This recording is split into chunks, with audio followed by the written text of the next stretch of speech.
Gardening is universal. No matter where we live, what we grow, or how we garden, we share the same instinct to nurture something and watch it flourish.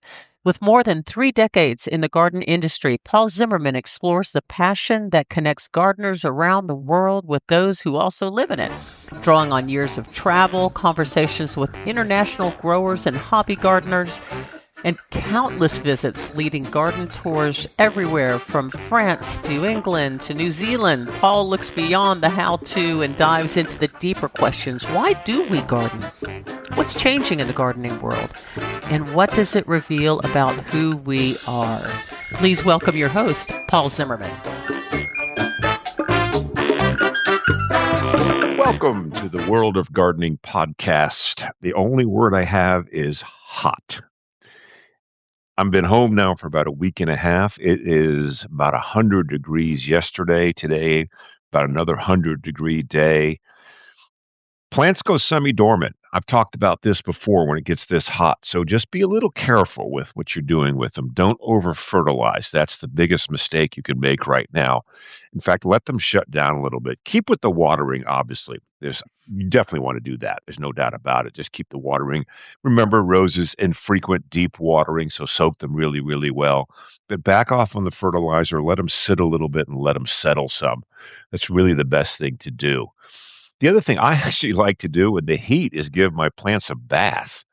I know you always say, roses, you should never get the leaves wet, which I say, well, that's absurd. What do you do when it's raining? We're not out there with an umbrella. That doesn't work either. But if you do it in the morning, particularly on a warm day when there's no rain coming and they can dry off, I think they really like that cool bath just to soak them down. Think of yourself, when it's hot, how nice to get, a sprinkle or something like that on you. And I think the plants are the same way. So do it in the morning. Don't be afraid to do that.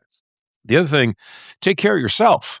We always think about the plants in the heat. What about the gardener in the heat? Because it's hot out there. When I first got in, as I mentioned in the newsletter recently, I did some weeding because the weeds were up a little bit, and I've stopped. I've just stopped going out. It's just too warm. I'll get out in the morning for a little bit and do what I need to do. But you got to be careful with yourself as well. So take care of that. Keep up with the hydration and things like that. So in this heat that's going on right now, let the plants go a little semi-dormant, cut back on the fertilizing, if not just stop completely. Don't need to push growth right now. Don't need to stress them out. Keep up with the infrequent deep watering and take care of yourself. That's the main things you want to do. As I mentioned just a little bit ago, I've been back about a week and a half from my tour in Europe, mostly in France. And while I was in France, I was in Perpignan, a little village, town, I guess, really more in the south of France. It's about little north of the Spanish border on the Mediterranean. Second time there, charming little town. They have an old town that you can just wander through because no cars are allowed, and wonderful individual shops and cafes and restaurants and boulangeries and great ice cream, by the way, which I sampled all across Perpignan. And a lovely little town. I was there because there's a chateau there, Chateau La Tour Apollinaire. I believe that's correct, Apollinaire. And it's owned by Victoria Kamsler and her husband, Steve. They're an American couple. They bought this about 4 years ago, I think. And they are turning it into really nice, high-end, really rental units for vacations. And they're apartments. There's a kitchen, a living room. Some have 1 bedroom, 2 bedroom, 3 bedroom. Great for families. There's a pool at the chateau. A wonderful place to be. It's literally half a mile walk from that little town of Perpignan that I just described. So it's a great location. So don't think of a chateau in the middle of nowhere. It's in the middle of this town with this wonderful walk and things to do. Victoria and Steve contacted me about 2 years ago. The gardens, they were nice, but they had just sort of been let go and not much had been done with them. And so they wanted to rejuvenate them. And that's how the conversation began. Victoria had seen me on YouTube and various places. And so I've been there twice. I was there this past summer. I was there a year ago as well.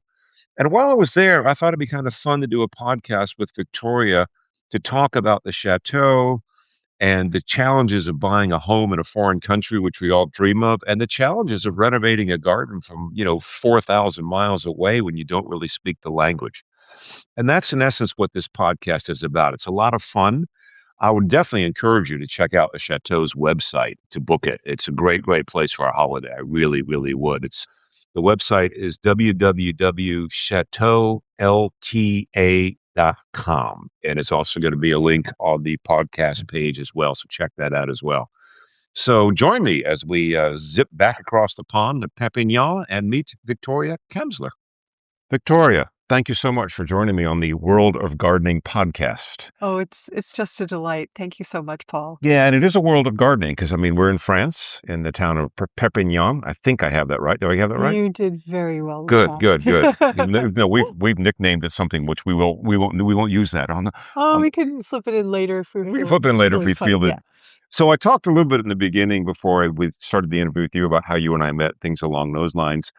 And rather than give the backstory of how you and Steve came to the Chateau, that's a story that you need to tell yourself. Uh-huh. So people all the time have this dream about, oh, I want to run away to another country. I want to away to Italy or France or wherever it is they may want to go. Yeah. And they think maybe I could just buy a small little cottage or something along those lines. And you and Steve were kind of like, go big or go home. We're just going to go buy a chateau.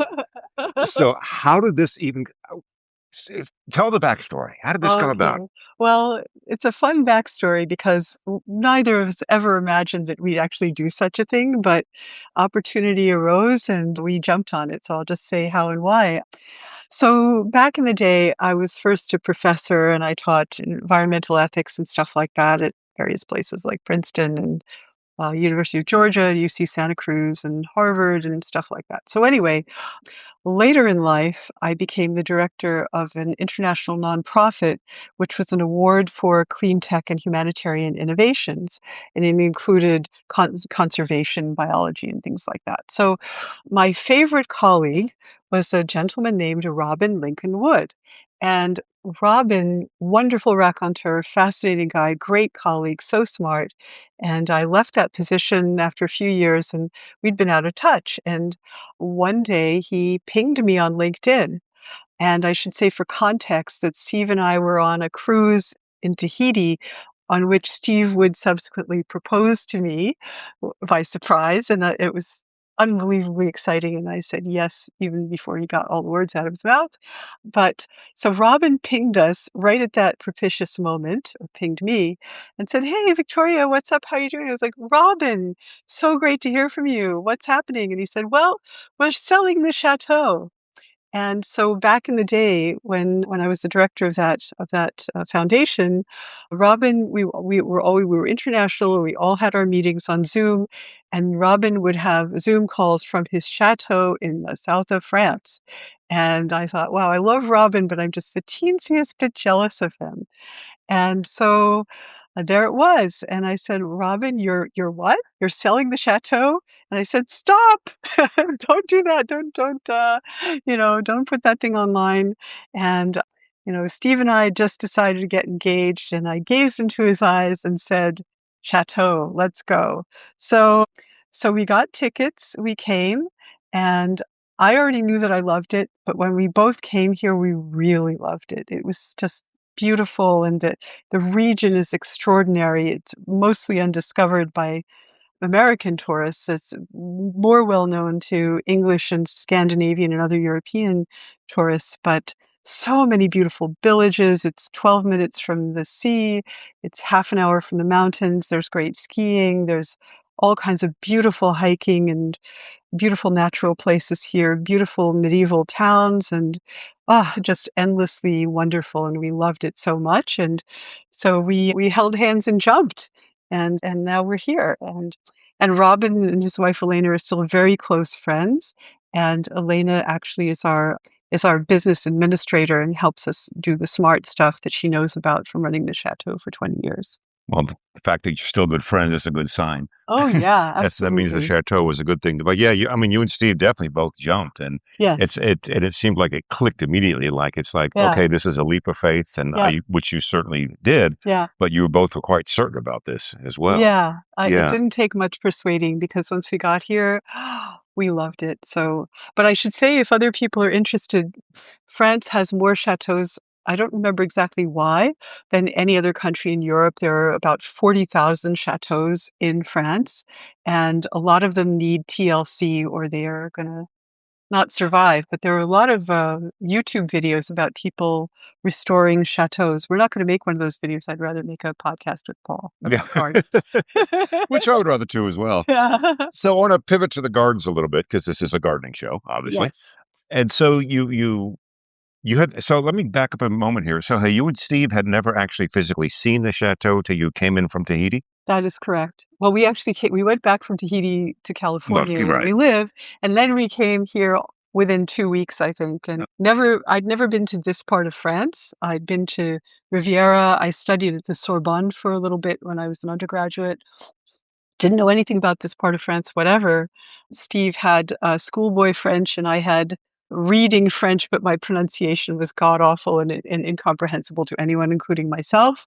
And so, it was a big leap because how are we going to do this? Well, we wouldn't have done it if we didn't really trust our friends Robin and Elena and know that they would help us, because it is a big commitment, and there is bureaucracy, and there are, you have to hook up to the utilities, and you have to use your Google Translate a lot, and it was tough at first, but now it's been almost 3 years and we've really settled in, and a lot of the tough admin stuff is behind us, and we just love being here. Well, and you've also got a great group of people around you, Thierry, who's been here a while, and it's just, Yes. and you talked about the region. I mean, this is my second time here. I was here a year ago in the Yeah. summer as well, and I agree with you. I mean, I really fell in love with the little town of Perpignan because it's yes, it's touristy, and I get that, but it doesn't feel touristy. Yeah. It has a really nice lived-in feel to the community as well. Yes. It And I really have does. found everybody to be phenomenally friendly. I Yes. mean, as you joke about your pronunciation of French. Mine is worse. Doesn't matter. I mean, they Yeah. know. I think they appreciate that you make an effort, Absolutely. and that's a lot of it. And I Absolutely. will say the cheese in this region is to die for, Yes, and the wine. and the wine. Got to be careful there. So you buy the chateau, and then you Yes. and Steve start to come here, and then Yeah. again, I want to pivot to the garden a little Yeah. bit. So you explore this garden that you've never seen before. Yes. And could you remember any of your initial thoughts walking through the space, the outdoor space, and thinking to yourself? Something along the lines of great bones, beautiful old trees, jungly. Yeah, and that was probably a good description from some of the Yeah. early photographs that you showed Yeah. me. Yeah, it was jungly. And so you are now, I mean, restoring a garden is challenging enough. Yeah. And now you're doing it from having 5,000 miles away, roughly Yeah. 4,000 miles from California, probably is Yes. what we are, Mhm. in an area you don't know anybody, in a language that you're learning, and you've done, and you worked very hard at that, and your Yeah. French is actually quite excellent. Oh, So, where did you begin? How did you start with the garden? Where do you, the what, garden? yeah. Well, I think, I certainly remember one of the first pieces of advice that I heard by faithfully following Paul's YouTube channel, which is start by editing. And he's also reiterated that to me when he came here the first time last year. It's pretty easy to see what needed to go. Ivy that was killing the 200-year-old palm tree, and the bamboo that looked cool to begin with in the 1990s, but was now a total menace.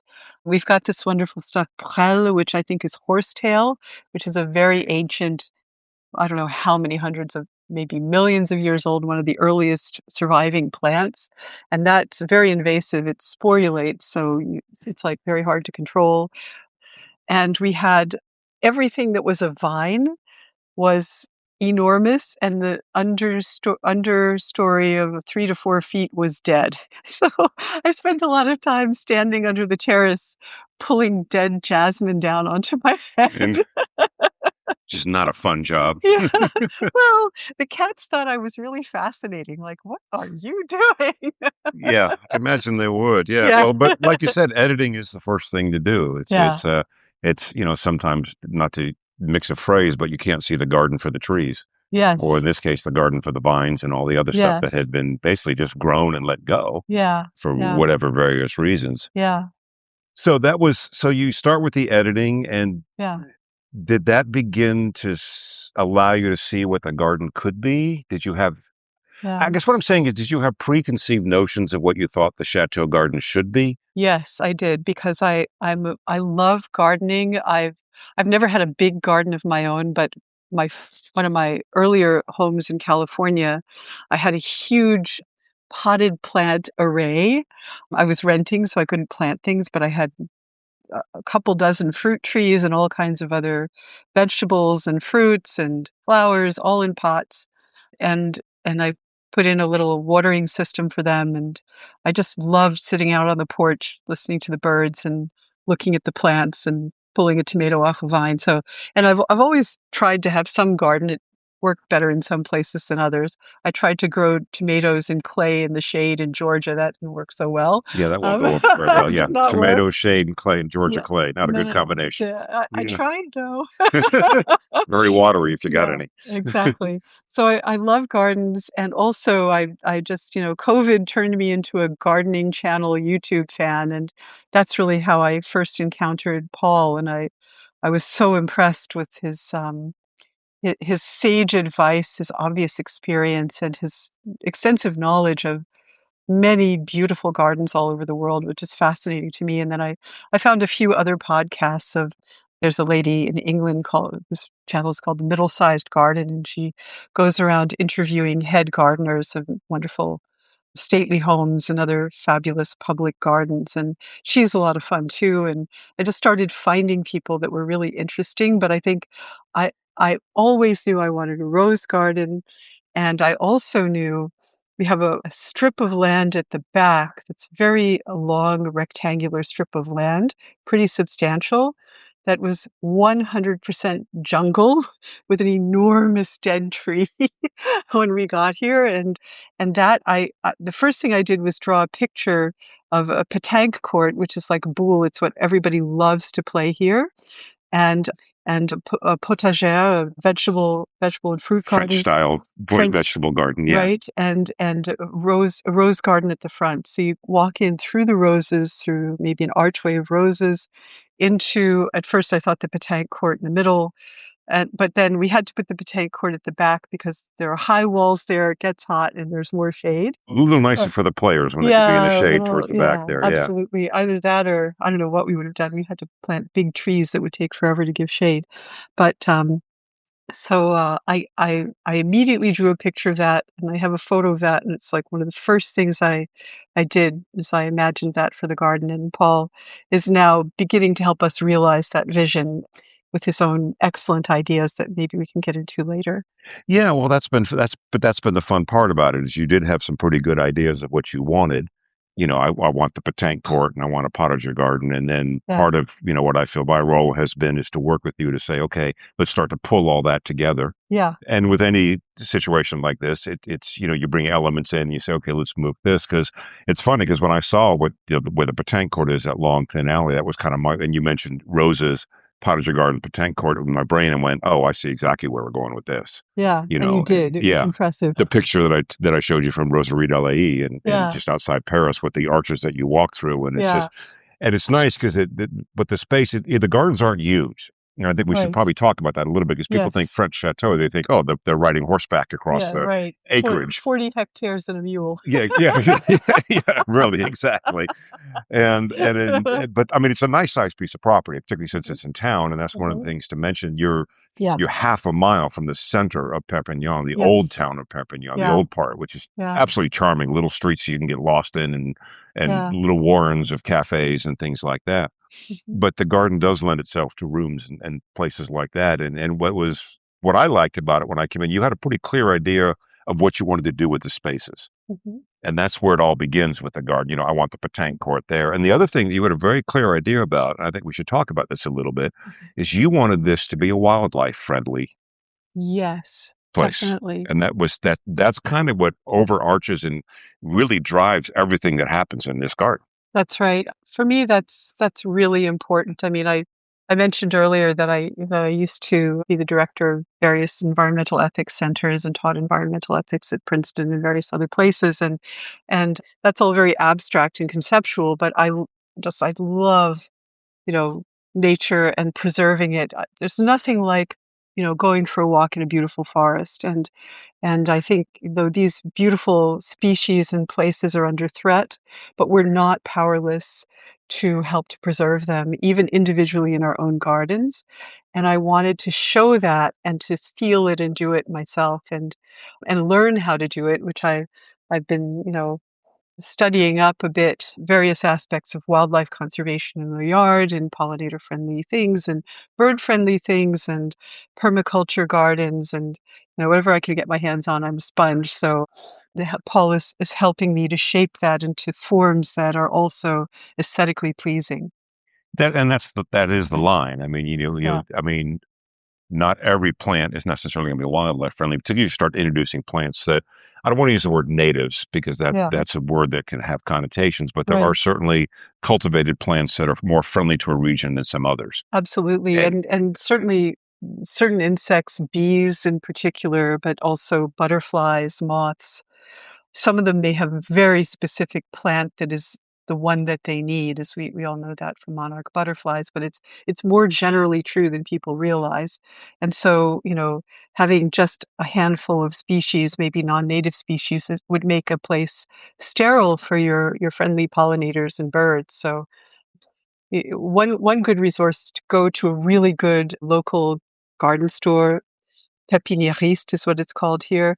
People who know the region and can advise you, and also there's the internet, which helps too. the internet does help, but Yeah. gardening is local. It Yes. really is. I always tell people that all the time, and when I work in this situation, working with you, even though I lived in Los Angeles, so the Mediterranean style climate wasn't foreign to me Mhm. in terms of switching my brain from, South Carolina red clay Mhm. and copious Mhm. amounts of rain normally. Yep. It's still, one of the things that we did when we came here, we went to several different garden centers and we found the one that we really like. Gabriella? Gabbiani. Gabbiani. Gabbiani, yeah. There's my French again. That's all right. Well, our long-term guest here is Gabriella, and she's Yeah, wonderful, okay. but we can't buy plants from her. Well, I'm gonna use that as my excuse for mispronunciation Okay, then. So excellent. Gabbiani. But when we went to that nursery, we'd been to several. We've now been to it several different times. Yeah. First of all, I liked the people. And Yes. even though I don't speak French and I don't understand what they're saying, you could tell they're plant people. Yes. There's an unspoken language that goes with that. Yeah. And I just thought the selection they had was astonishing. And Yeah. that is, I think, if I could give any advice to anyone, and you had done that yourself, is when you move to an area and you don't know the plant palette, go to the botanical garden, go Yeah. to the local garden center, not Right. not the huge mega store chain thingy Yeah. that orders from all over the place. Right. Who's your local Yeah. people? And also when you go to a botanical garden, and in Europe you're finding it more than in America, find out what their care regime is because that's incredibly important. Oh, that's a good thought. Yeah, because you Yeah. can go to a botanical garden and think, oh, I can grow that, and then you say, oh, well, we spray and we do this. Well, wait a minute, Yeah. that's not where I want to go. Yeah. Yeah. Yeah. Now, in Europe, you're fortunate in that almost every botanical garden in Europe is ecologically friendly. I didn't know that. That's very Well, even cool. the little park in Perpignan, when I went for a walk yesterday, I walked Yeah. through the park itself. There's a little sign on the outside of it that says Jardin de Perpignan and Biologique. Yeah. So That in a they way, I think advertise the fact that they're organic yeah, I think, and they're proud. I think that, local governments are behind that, and there's a lot of even if you just read the newspaper, which our local paper is L'Indépendant, it's really interesting. There's always coverage of, either nature tours or things that people are trying to do to restore wildlife or protection against forest fires. There's a lot of ecological consciousness. And I think people are just very proud of the land and the place here. And that kind of creates its own desire to conserve. Conservative in the very best sense. And so I find that that's really part of the culture, certainly in this part of France. Yeah, and you can see it when you wander through. I mean, Yeah. there's plants everywhere, and even along the little stream or river that goes through the town before it enters into the Tet River. Yes. I mean, it's beautifully landscaped. Yep. I mean, it really is. And I saw a gentleman Yeah. out there today, taking care of the hedge. I mean, it looks like Yeah. it looks like a botanical garden. It's just a public space Yes. that Yeah. I'm not even sure you'd even get down there or walk down there, but Yeah. it's beautiful. Yeah. But it's It is. also because there's water there and there's all kind of plant life there. That's got Yeah. to be a wildlife haven along that Yeah. little stream through Well, the that town. actually that space is a wildlife conservation zone, and they've also on the river, they've created a fish, I forget what it's called, fish channels so that fish can go through, because people in the summer, people will wade out there. It's not deep, and they'll wade out there with their dogs playing fetch, but they also like to fish. And they've really done a lot to conserve wildlife along that river and make it safe for people to bring their kids and their dogs to swim. Yeah, you can see it when you go. There's a Yeah. pathway that runs along the river that I run on a couple times now, Mhm. and it's very much a natural habitat that's been left. Yes. It looks like it's not a cultivated riverbank, for lack of a better word. Right, And exactly. you can tell it's extremely wildlife friendly. And I think, going back to what we talked about conserving, for wildlife and things like that, I think sometimes that feels incredibly intimidating to people. And I think I want to go back to what you talked about earlier about taking, the Chateau grounds Yeah, in the middle of the town and right. saying, okay, I can turn this into a wildlife friendly area. Yeah, And I always say, then what happens then if your neighbors go, oh, wait a minute, well, I can do that. And then the yeah, neighbor goes, oh, I can do that. Oh, I can do yeah. that. And all of a sudden, Mhm. this area that seems small becomes very big because now the neighborhood's doing it. Yeah, absolutely. I think, well, there are two people who've really influenced me in thinking about how to turn a garden into a biodiverse friendly place. And one of them is relevant to this conversation now is Douglas Tallamy. He he's the person who proved that North American wildlife populations, and especially birds, depend on specialized insect herbivores that can't survive on non-native ornamental plants. So he proved that. But what he's written a lot of books, and I enjoy his books.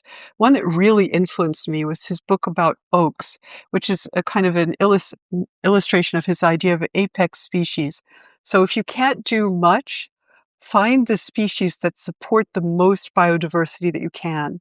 And right here in our garden, that's a holm oak tree, which is called chêne vert, and it's native to the mountainsides here.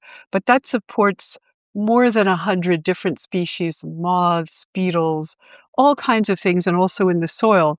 And one thing that's really cool is that there's a pépiniériste, an arborist here, who specializes in oak trees, different varieties of oak trees whose roots have been impregnated with truffle spores, so that you can plant your oak tree in the yard and 7 years later you can harvest truffles for your kitchen. So I thought, between Doug Tallamy and the truffles, I planted 3 whole oak trees in the garden. And by the time our grandson is old enough to eat mushrooms, we can cook up some truffle pasta for him. I could see Chateau truffle oil Yeah, in your future. that would be Yeah, fun. something That else would be fun. really fun. And it kind of what you just talked about, your research and you found the home oak supports a lot of the native local, and that almost the way to approach a garden like this that you want to do for wildlife, you almost have to reverse engineer it Yeah. because the way we approach gardening normally, you go out and say, "Oh, that's pretty, that's pretty, that's pretty. I like that color. I like that color. I like that Yeah. color," but you're not really thinking about it. And the way to really do it, and I talk about this with beneficial insects, you need to find out what are the native species to your area. Yeah. Butterflies, Mhm. pollinators, Yeah. birds, whatever that may be. Mhm. Then you need to find out, okay, what plant do they need for a habitat? And that could be a Yes. food habitat, it could be a wintering habitat, it could be a nesting habitat, it could be a Right. protection habitat. Yeah. That's how you design a garden like this. You reverse Yeah. it. You reverse the Absolutely. thinking. That's actually one thing that I learned from following a couple of permaculturists, is that if you want to design a garden for biodiversity and for pollinators, not only do you need to find what their native or best food sources are, which aren't always just native because climate change. Sometimes you need things that come in earlier or stay later than would ordinarily be the case. But with in order to really make a place for those pollinators, a lot of people think, oh, I just add more flowers. And that's great, but it's not enough because they need places to overwinter, and they need different kinds of places like tree limbs that you leave on the ground that can decompose from below, or even some insects like little piles of stones that they like to go into in the winter, things that'll keep them from desiccating. And also, if you have a pile of leaves, leave it out over the winter, because if you compost it, you're composting the queen bumblebee who would have given you a bunch of bumblebees the next year. So, leave things around that the little critters can survive in. And here, we also get hedgehogs, which is kind of fun. And another thing is they always need water. And I've been thinking about that because we do need to be careful about mosquitoes. So I'm just going to leave a dish with some little rocks out, so because they need to stand on something or they'll just buzz around and drown.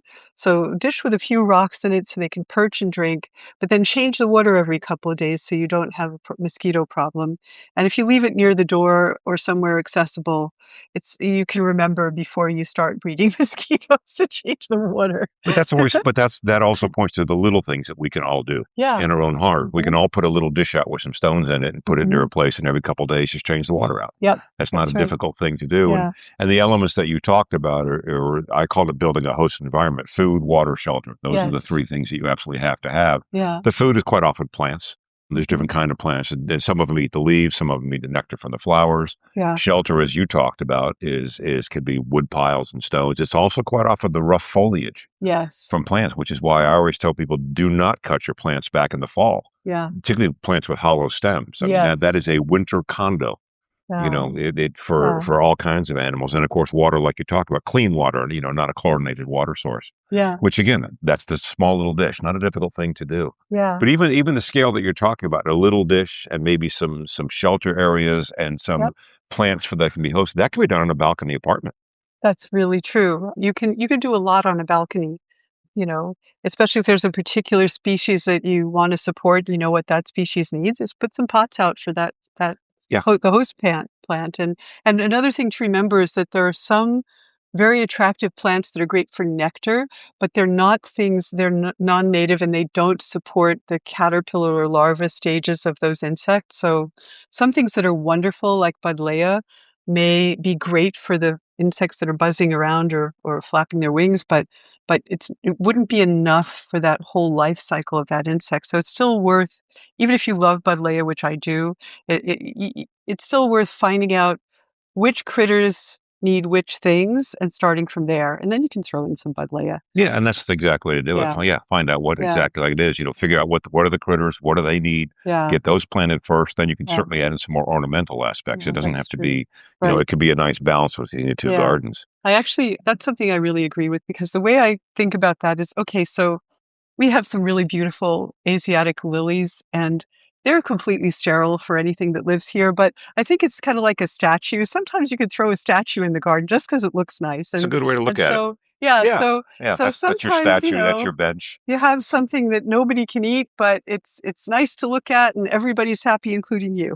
Yeah, no, I agree. I mean, certainly roses are, there are certainly, particularly with a single petal, we talked about that the other day, the Yeah. pollinators really like that. And the hips are actually quite good for birds. Yes. And there are a lot of caterpillars that love roses. Oh, yes, we have noticed that indeed. Yeah, Yeah, if you want, larvae and oh yeah, caterpillars, and oh my yeah. If you gosh. want to keep grasshoppers and caterpillars alive, plant roses. Yeah. But that also says, you also have to learn, and I've talked about this before as well, you have to also be willing to live with some damage to your garden. Because it's Yes. not damage, it's somebody's eating that because they need that. Yeah. That's like someone saying, well, I'm going to ban you from the house because you've been in the refrigerator. Yeah, that's exactly right. And Yeah. I feel bad when I see people advise on chats that, oh yeah, I saw a bug. Oh, get spinosad immediately, get rid of it. Oh, I know. Yeah, so because even those aphids, the ladybugs need those aphids in order to be attracted to your garden. You need to Yeah. have a few of them in there, and because it's the great chain of being. I mean, it's all there for a reason, and sometimes it gets out of hand, but there are ways to control things, like, you take a spray gun and knock stuff off the leaves if it gets crazy. Yeah, if the Um, aphid infestation gets bad, a little yeah, squirt of water to get some of them. yeah, Some water. of them gone. Yeah, They will get you back yeah, in balance. But over yeah, time, my own garden at home, now 26 years in that place, and gardens that yeah, I've worked with, the balance begins to settle itself down. It takes a yeah, couple of years. It doesn't happen overnight. I always tell yeah, people with this, mhm, this isn't going to be, you're not going to wake up the next day and everything's magical. yeah, It that's takes right. time to figure Yeah. all this stuff out. Yeah, I mean, one thing that I found really interesting, I mentioned I had two big influences on the way I approach gardens. There are a lot of people I admire, but another one was Dr. Elaine Ingham, who very recently passed away, and she was a pioneer of soil biology, and she basically did the research that showed the nature of the soil food web, that there's a whole ecosystem in the soil of nematodes and fungi and bacteria, and that they enable the uptake of the nutrients into the roots and create an entire system. You don't just put chemicals in there, because the chemicals can't pass into the roots without the right network enabling that for the plant. And she showed in great detail and in wonderful ways how that all works. But she also trains people how to do things like compost, and you can find her things online. Elaine Ingham, Ingham. Really important, interesting work, and an inspiring, very down-to-earth, admirable person. Really enjoy her. And her work carries on. I think her organization is called Soil Food Web. But that helped me to see that healthy soil is a whole living system, and healthy soil makes the plant healthy, and the healthiest plants are the least susceptible to being eaten and denuded by insects, because, for one thing, they have a higher Brix content or a higher sugar content in their leaves, which is less digestible to most insects. So healthy plants get eaten less than vulnerable, weak, and unhealthy plants. And the way to keep it all healthy is to keep the whole system in balance. And one way to help with that is to, not try to knock everything out, but to work with what nature gave you and support it with good composting and watering and other techniques. And keep your whole garden alive, including under the earth. Yeah, because the garden is more than just above the ground. It's in part of the ground. Yeah. Yeah, and we're beginning to learn more and more about, and I'm glad you named a good source that people could go to learn more about the soil web and the soil life and how that functions. I mean, there's different levels of organisms within the soil. Some of them take the organic material and break it down. Yep. And some of them break it down a little further. Some of them will actually attach themselves to the plant roots and then take those nutrients and feed them into the plant. Exchange, they get sugars from the plants. Now we have this symbiotic relationship going. Yeah. And you talked about keeping a plant healthy, which is incredibly vital. But I think people need to understand that a petrochemical fertilizer is not really contributing to the plant's health. Correct. That's like saying, I'm drinking Jolt Cola all day long and I feel great. That's funny. Yeah, but Jolt Cola for plants. Yeah, Jolt Cola, but that's what they are, It's true. And I always tell people, sure, if you have a garden party or a wedding and you want to do a quick spruce, that's one thing. But the long-term nutrient, just like a human being, the long-term nutrition, it's what's going to keep that plant healthy. And like you said, allow that plant to better resist, if a disease comes along or an insect chews it, and it can bounce back from it. It means it's not going to make it disease proof or insect proof, because that's not a garden anymore. That's a sterile environment. Yeah. But that's the key. And I think the soil life has become key, because you did something neat, which is, I came in and, the beds are planted in clover. And that's, which is you're cover cropping your soil back to health. Yeah. I thought that would be, well, I have a personal thing about, I don't personally particularly enjoy, oh gosh, now my French is blocking my English. Bark mulch. Bark mulch, thank you. Now I can't remember what it is in French, but never mind. Yeah. So yeah, I don't particularly enjoy it, because to me it always looks like a commercial product that you buy in a bag from a plant somewhere. And I thought, we're planting roses. Roses are heavy feeders. They are hungry plants. Why don't we put some well-rotted manure down there? That's great. But why don't we get some nitrogen fixing cover crops? So on the more formal side of the entrance, I put down white clover. And on the less formal side, I put a blend of red clover and hairy vetch. And Paul warned me, now pull all of that hairy vetch, because it's very invasive. So now we're like ripping it up. We did mow it over, but a few stragglers have persisted. Yeah, but you turned it in. I mean, for what you wanted it for, which was to get the soil fixing, it's a very useful plant. But it is invasive. Yeah, it is. And but what I can say is, for whatever reason, and there may be many reasons, but those roses that we planted with the clover around them, they are so happy. They are beautiful, prolific bloomers, and they look great. So who knows? It's not a controlled experiment, but it certainly didn't hurt them.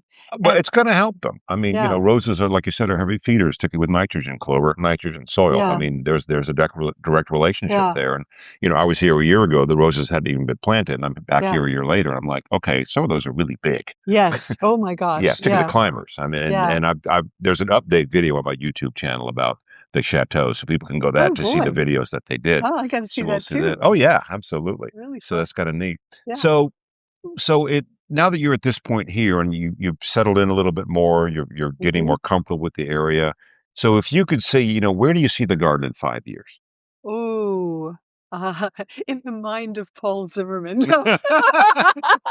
You mean I have to come back now? Uh, yeah, routinely I'm attaching the bungee cord right now, even as we You will speak. not have to attach a bungee cord to get me back here. That's Oh, for sure. that's the best I'm news really ever. enjoying this Oh, space. we love having you. It's Yeah. such a Well, and the pleasure. chateau itself is, as I mentioned in the beginning, I mean, it's a rental. People can come rent apartments here That's right. with kitchens. And what I love the fact is that I have a kitchen here.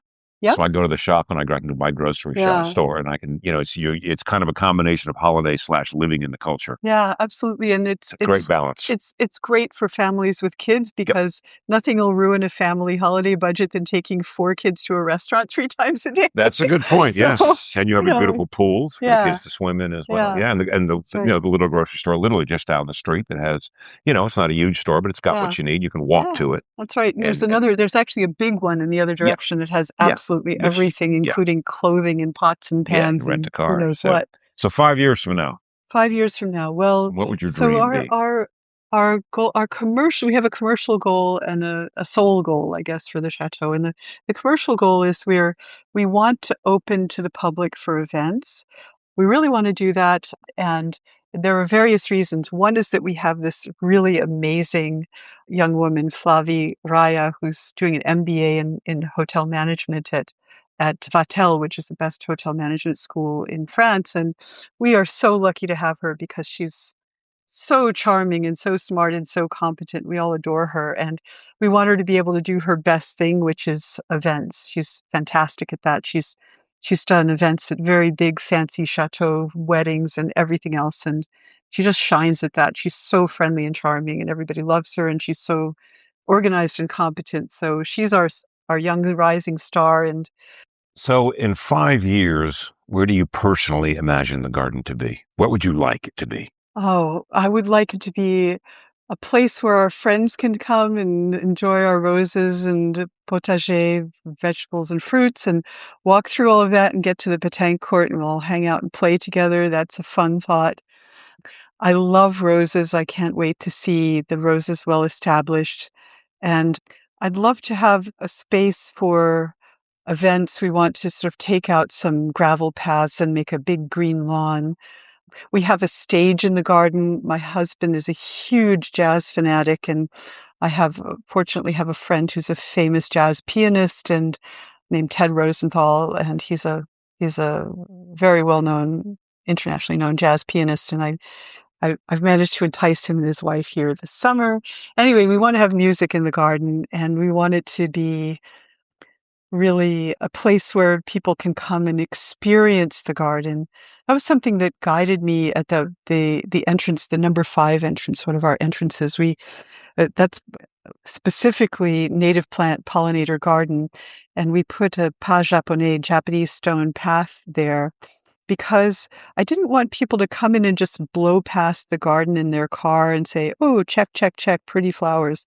I wanted them to walk through and hear and feel and experience that garden, the insects and the flowers and the fragrances and be in the garden and not just, like they're watching it on a movie screen. So I'd like to create those moments for ourselves and for our guests where they're in the garden, they can put their phone down and just enjoy nature and beauty and life. We have a pergola covered in jasmine and surrounded by hydrangeas with white fragrant roses, and we've got a table and benches there. I love to go out there and have breakfast with a little book. No phone, put the phone down, go out and sit under the jasmine with a book and just enjoy the good morning with a cup of coffee. And it's an old-fashioned way of living, but it's a slow, happy way to live, and gardens can really give that to you. It can, yeah. Gardens become an intimate space. Like you said, put the Yeah. phone down. Yeah. It was so easy to pick up the phone and go, how was the garden? I don't know. I haven't looked at the phone yet. Yeah. You know, No, haven't looked at the that's videos. Yeah. Yeah. I mean, yes, you want to, if you're touring a garden, when I tour gardens, I want to Yeah. experience somebody also. Quite often just want to put the phone in my pocket and just walk. Yeah. through the garden. And the garden here lends itself to that. And certainly I think as the years go on and you continue to add, like the Petancourt area we talked about, Yeah. as that gets developed, once the bamboo is gone, and whoa, that's a story. Someone planted the running bamboo. So this has been a lot of fun. And I always like to ask one last question to everybody that I interview. Mhm. So as I talked about the very, very beginning of the podcast, everyone has that dream of a house or something in another country, or living in Mhm. another country, or moving to Mhm. another country. So for you and Steve, the dream of moving into another country, now that you've actually done it, is the dream and the reality equal? Oh, it's great, but it's different because running this chateau is a business with 5 beautiful big apartments and the people who work with us here to keep it all going and all the stuff that goes along with that. It's a lot. And we've never done that before. Steve worked at Apple for 30 years and retired. I was a professor and then a nonprofit director, and this is all new stuff. So it's a lot. But I'll tell you what, you don't get bored in retirement when you take on a big project like this. Yeah. You're not sitting in front of the TV drinking a brewski and watching football. That's something I could never see you and Steve doing, to be Yeah. honest with you. Oh, thank Yeah. goodness, no. No, well, that's also, well, yeah, but you both love, you're both active and you're both inquisitive and you like to learn things and do Yeah. things. And as you Mhm. demonstrated here. So, well, you've certainly created and are creating and will continue to create just a wonderful, wonderful space here in Thank you, Perpignan Paul. at the Chateau. Thank you, and thank you for very much for your help with making that real and, giving us these beautiful visions of what it can be. Well, I get to live it vicariously. Yeah, and really, because I said bungee cord attached, you're coming back. Well, you won't have to twist my arm. Okay, excellent. Victoria, thank you so much. I appreciate it. Thank you, Paul. It's been a great pleasure.